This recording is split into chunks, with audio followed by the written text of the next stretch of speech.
In another episode of recording this way before I end up uploading it, we're here with another backlog builder, August, which is the rest of Ippo. We're at, the end of Hajime no Ippo's anime adaptation. So yeah, I guess maybe going into this with like lower standards, because everyone, Super Epic Wolf said, the anime, it didn't end as strong as, the first season. And I was told that this season glosses over some things, so when I read the manga, to start from... Well, I'm going to start from the beginning, but he said to start from at least where New Challenger left off. But I don't know, I enjoyed it a lot. Like, I didn't like it as much as New Challenger, because, it didn't have my single favorite fight in the series, but a lot of what it had was good. Last time I talked about how, it is different aesthetically than the first season, since, there's like a good few years in between them, but that didn't bother me a lot. I don't know, I was expecting it to be worse or in some ways, but I was satisfied, so we're good. But anyway, the first one was Ippo versus Shimabukuro, which was probably my least favorite of the fights, the major fights this season, which, I don't know if there's one, maybe, or at least the major ones, because there's some minor ones that were like, yeah, those were fights. It was still good though. Like, I like the whole like fisherman thing and the framing. Like the author used a lot of fun like visual framing things that obviously the anime is still using too. Like with the visual of like them under the water for their lack of stamina and oxygen since they're tiring themselves out. Or later on with Sawamura and his fascination with meat. Just good imagery and such.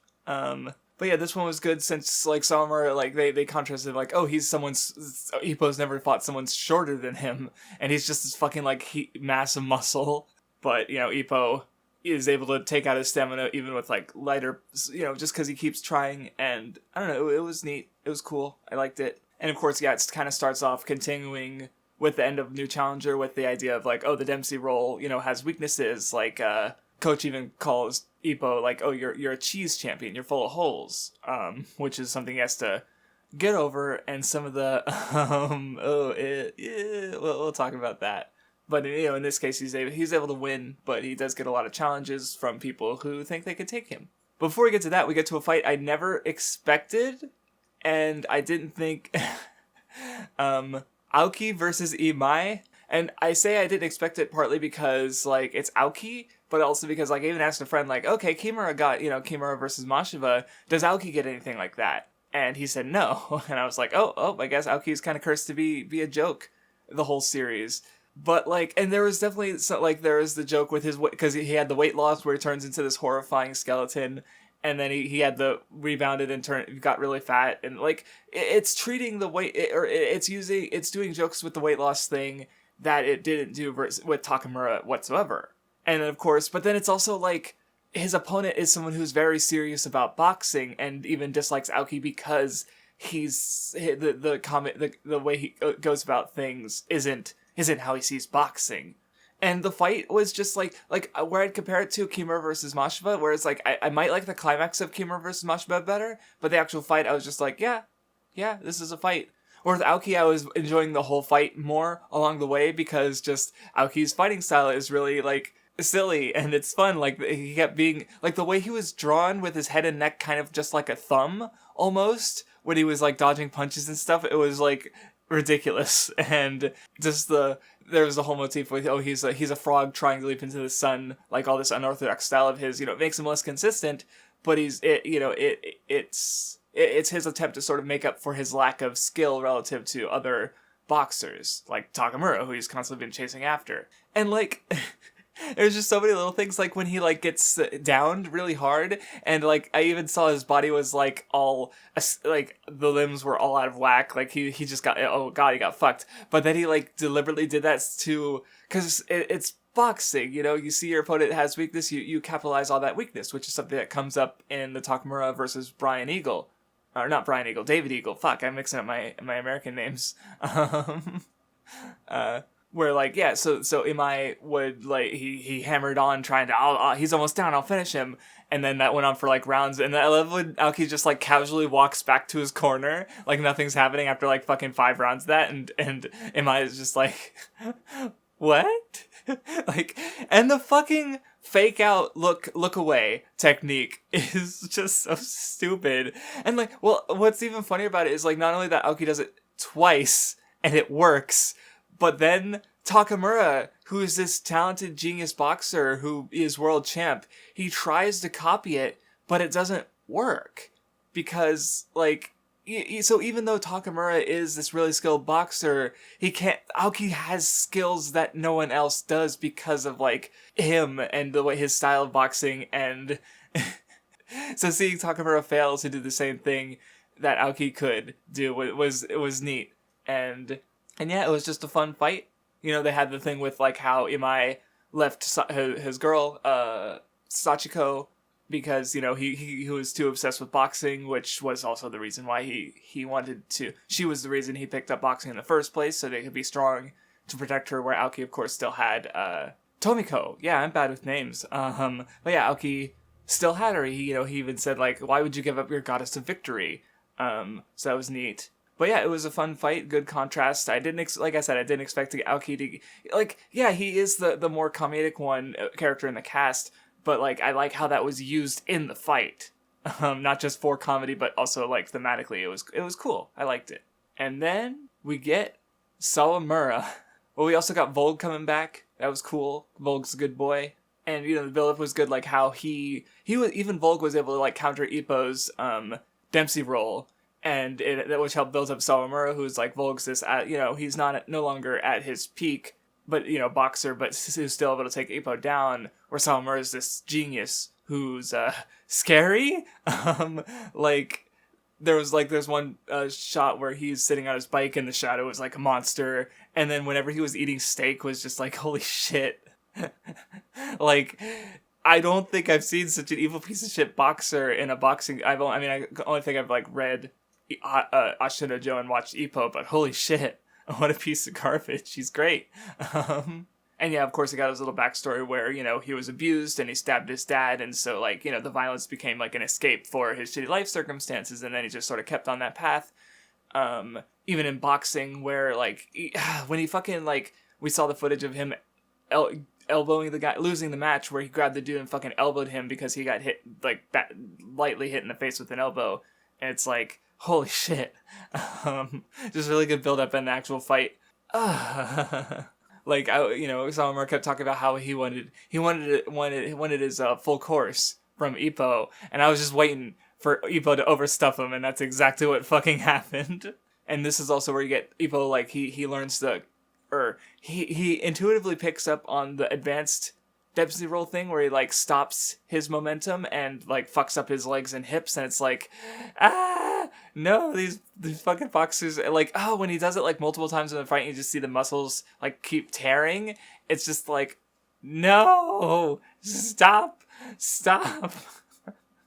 I mean, he wants to win, but also it hurts. And of course, I have to, it's hard work beats talent, because Ippo, you know, was able to train to do that to counter Sawamura's Dempsey counter, where Sawamura only used his, like, natural abilities to counter and didn't advance himself. And then, yeah, but mostly I liked how Ippo, like, gave him a taste of loss, because he was pushed into boxing to maybe learn the value of hard work and, you know, striving for that tomorrow and just doing better by, you know, refining oneself through boxing. But he never got that because he never needed it, because he was already really strong. And now that Ippo gave him loss, like, you had Sendo, I think it was Sendo, who's telling Sawamura, who's talking to, Sawamura, who believes to be sleeping on the hospital bed, about, like, how, like, you know, oh yeah, you know, boxing is tough, but if you lose to Ippo for some reason, that makes you want to try harder.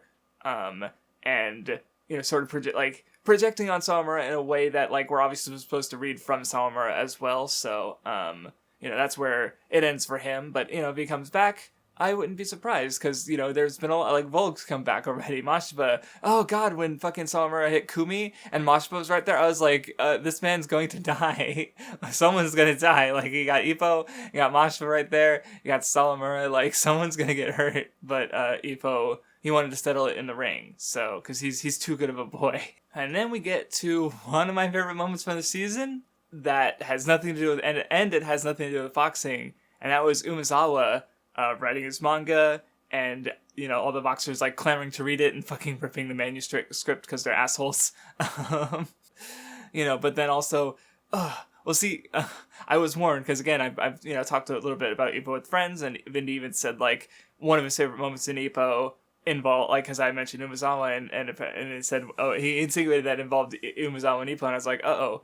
And then he's about to apologize for bullying to Ippo and his mom about how Ippo used to come home with bruises, and like, oh, whose fault was that? Well, it was Umezawa. So he's, but then his mom stops him and is like, you know, if you're going to the future, keep your head held up high. Like, you know, even if, you know, she's a mom, she's paying attention, she probably knows on some level, but she still, like, accepted that. And, or, you know, accepted that not accepted that he did it, but, like, you know, he redeemed himself. He came, he worked his ass off for, you know, for the fishing boat company. Like, you know, he was apologizing for a reason, but, you know, he'd already, but then, he's leaving, and Ippo's on the boat, and he says, you know, I liked your manga, so I'll be your first fan, just like you were my first fan, so that we'll always be friends. And I'm like, I'm tearing up. I'm like, you motherfuckers. It was good. Anyway, then there was a lot of little stuff, like there was a training camp, and then there were like a few bit fights with like Aoki versus Papaya, Kimura versus the other guy, Miyata had a fight that was, and like one thing I'll say that, because I gave the series a 9, just like I did New Challenger, but it's like a slightly lower 9.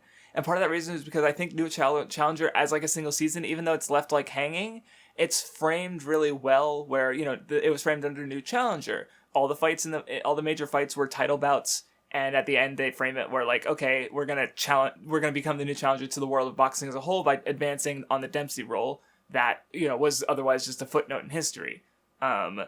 Which was a hype way to end the season. And, you know, yeah, it wasn't like a complete ending like you could say if season 1 was.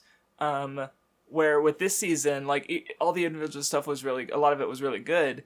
But, it wasn't, like, there was, like, Rising. I don't, like, it's just kind of continuing and building up to plot lines that, like, you know, it just ends. And, you know, obviously there's source material and I wouldn't have this problem with reading it. But, you know, I do try to think of, like, anime as, like, its own thing, and especially because I don't have the source material in mind because I haven't read it. But, you know, like, so you had the one scummy manager who wants vengeance on Miyata, and he's like, oh, I got the data I need from the guy who was, like, really resilient and, you know, fighting for his daughter, and her medical bills, but then he had his pride as a boxer on the line. You had the goofy fight with Aoki and Papaya, or what, yeah, I guess that's not relevant to what I was just saying, because I was just saying, like, let's build up to something that obviously doesn't get payoff in this season, but I know will in the source material at some point, you know, if it hasn't happened yet, or if it's probably been continued by now, because I think the anime only goes to, like, chapter 300-something, 400-something, maybe, out of, like, 1,300-something. So, you know, I've read about, like, a good quarter to a third of the series at most. No, not even at most. And I didn't read it, I watched it. Which is wild to think that Ippo would need, like, another, fucking 200 episodes to catch up? Like, Jesus. And maybe it will, because, hold on. So, yeah, in between season 1 and season 2, even, it was, like, 6 to 7 years. And then in between season 2 and 3, it was, like, 3 to 4 years. So, you know, considering that it is, like, an ongoing series, like, it could be, you know, Jafru had season 3 after, like, 6 years. It happens with light novels and stuff, and just like, or anything with ongoing series. Like, they could just do, you know, more whenever they feel like, whenever, you know, the time is right, and when the staff is, you know, I don't know how exactly production would go, but it's definitely possible that they could do more, and when appropriate. So who knows? Maybe Hajime no Ippo season 4, 2023. Who knows? I have no idea. But, you know, it's not completely out of the question. But anyway. Then we got Takamura versus David. Hawk versus Eagle. And that one was a good one. Like, Takamura gets these fucking great-ass fights. Which is like... maybe it's because he's like... part of it is because, you know, he's the one challenging the world. So it's like... I think I mentioned this last time. But I like that the world scale battles are also just, like, really good. Like, you have, you know, David, who's a bit too clean of a boxer. Like, like I said earlier, is that, you know, a boxer would take advantage of their opponent's weaknesses, and that kind of comes up with the fight where David's unwilling to do anything unless they're equal. Like, he doesn't start focusing on Takamura's blind spot until he got his face cut, and then where Takamura immediately took advantage of it. And of course, then you had the framing where like David's trying to trap Takamura in a cage, but really it's Takamura who frees David by giving him the fight he wants, by allowing him to go all out when he hadn't been able to before. And and then the other thing that's been coming up with Takamura having potential punch drunk syndromes or dislodged retina, and he almost lost his fucking eyelid during the fight. Just like he freaking like the doctor was about to like or considering to end the match because of Takamura's injuries, but then he like told the doctor like he's good, and it's like Takamura, no. Like even back in season 1 he kind of stumbling as the stairs, he's like, oh, I'm just a little punch drunk after fighting, and I'm like, no. So it's like I don't know where, and Ippo's tearing his body apart. It's like apparently the manga is only just over half over or something like that. Like some Morikawa said something like that. It's just kind of insane, and I'm just like, how long can their bodies hold out? Like, are we gonna see Ippo's full career? Like, oh god, no. When is Takamura? Oh shit, because oh god, I don't. I'm that's speculative at this point, but it's just like it's all. I've said it before. The roughest parts to watch are the weight loss and the injuries, and it's because it's just too real, and it's really rough on them, and it's just god. But anyway, I was really surprised by the last arc, which was the Kamogawa Coach Kamogawa and Nekota sort of flashback to their history and how some of their boxing and.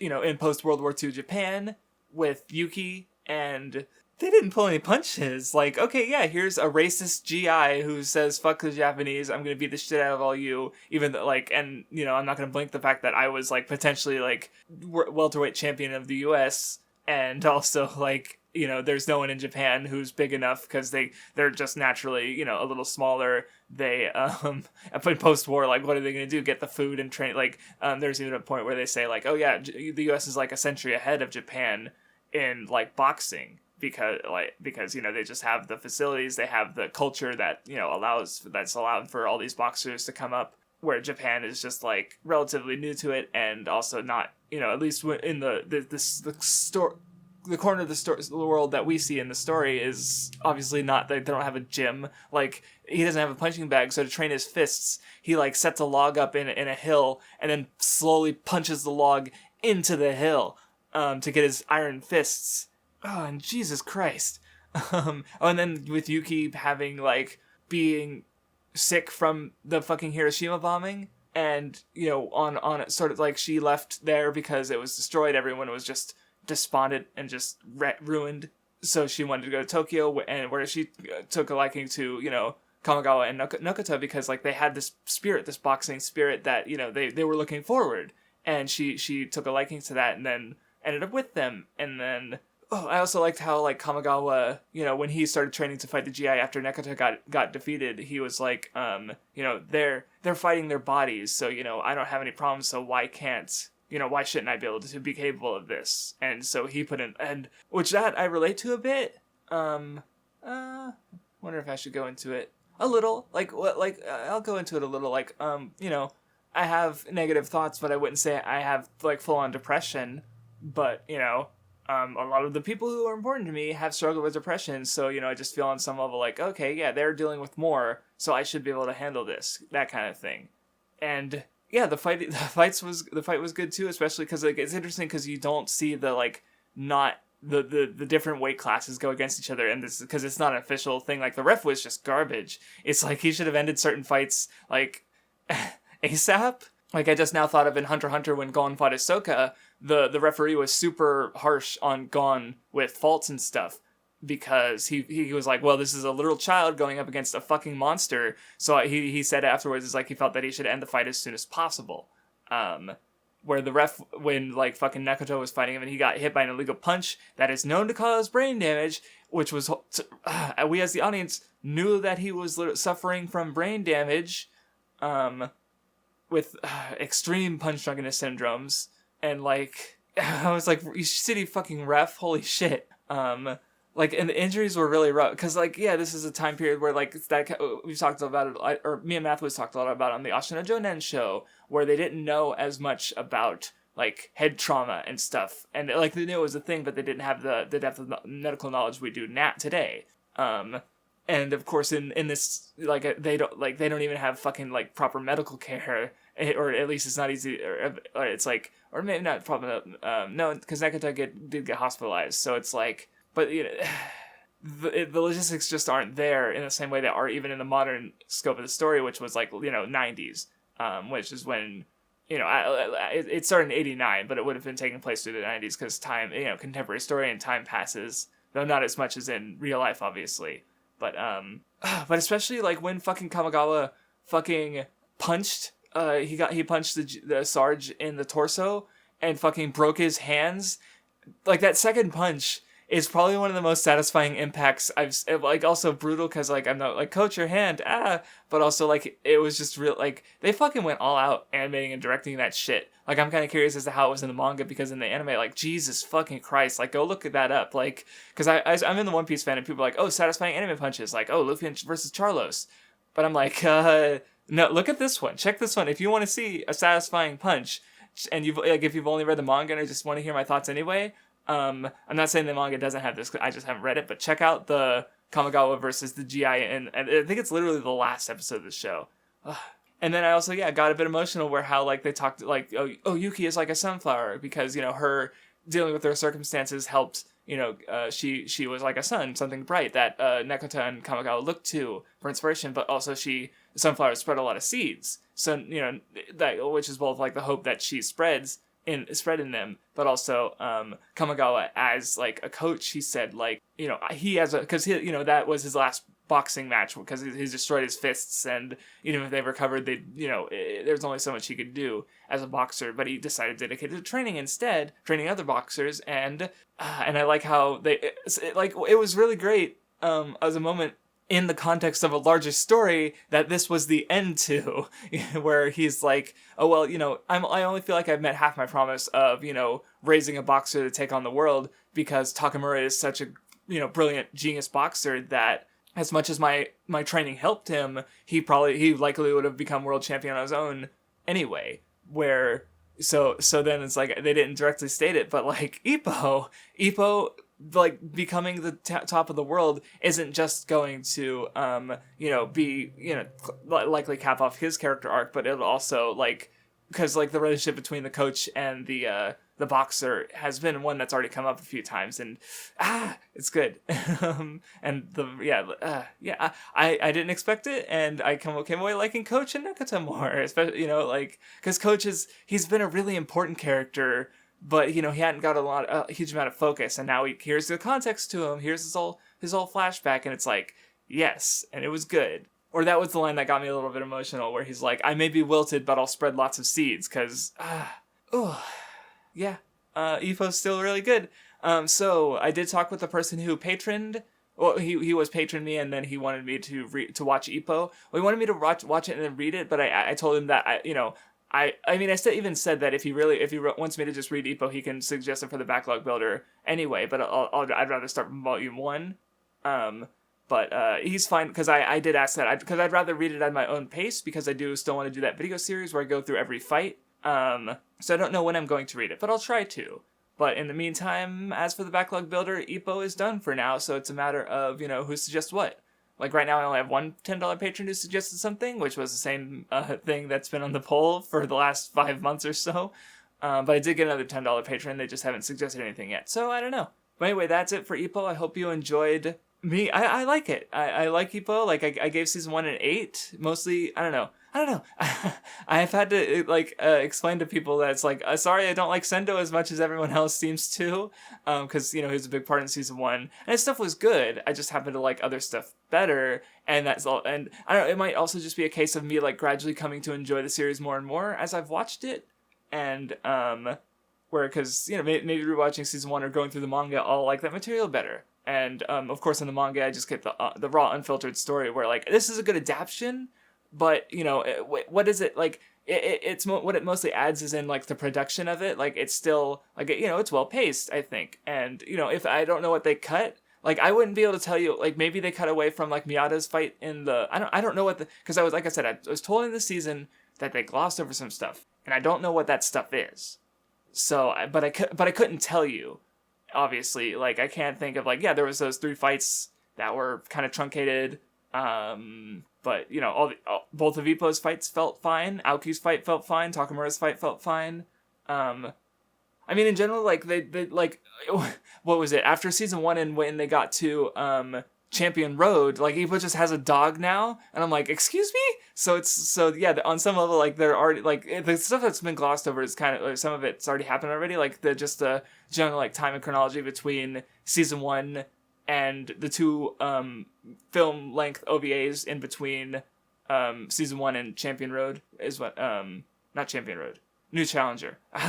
Like, I just don't know, like, what else happened in that time period, or did nothing happen? I don't know, because it wasn't made to flow from one event to the next like it was in the manga because chapters, and it was in the anime seasons because there's a full episode seasons, but I don't know, I'll find out. But, you know, for what it is, I enjoyed the Ippo anime a lot. It's a really solid sports series, and we'll see how I enjoy the manga when I get to it. So thank you for listening, and for anyone curious, this was recorded on like the 8th, so it'll go up usually I put it on like the 24th or 25th or something like that, like a week before. So thanks for listening, and look forward to the next month Backlog Builder.